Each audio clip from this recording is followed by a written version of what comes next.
নমস্কার, আমি কবি রবীন্দ্রনাথ ঠাকুরের কৃপণ কবিতাটি আবৃত্তি করব। কৃপণ।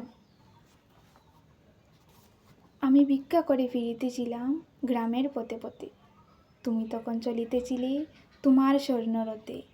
অপূর্ব এক স্বপ্ন সম লাগিতেছিল চক্ষে মম। কি বিচিত্র শোভা তোমার, কি বিচিত্র সাজ। আমি মনে ভেবেছিলাম এ কোন মহারাজ। আজি শুভক্ষণে রাত পোহালো, ভেবেছিলাম তবে আজ আমাদের দ্বারে দ্বারে ফিরিতে নাহি হবে। বাহির হতে নাহি হতে কাহার দেখা পেলেম পথে। চলিতে রথ ধনধান্য চড়াইবে দুই দ্বারে। মুটো মুটো কুড়িয়ে নেব নেব বারে বারে।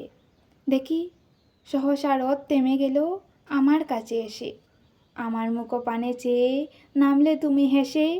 দেখে মুখের প্রসন্নতা জুড়িয়ে গেল সকল ব্যথা। হেনকালে কিসের লাগি তুমি আকস্মিক আমায় কিছু দাও গো বলে বাড়িয়ে দিলে হাত।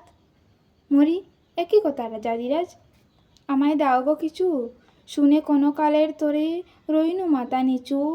তোমার কি বা অভাব আছে ভিখারি ভিক্ষুকের কাজে, এ কেবল কৌতুকের বসে আমায় প্রবঞ্চনা।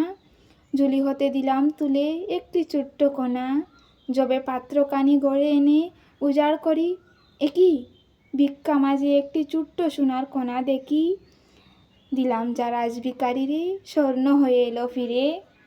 তখন কাঁদি চোখের জলে দুটি নয়ন ভরে, তোমায় কেন দেইনি আমার সকল শূন্য করে।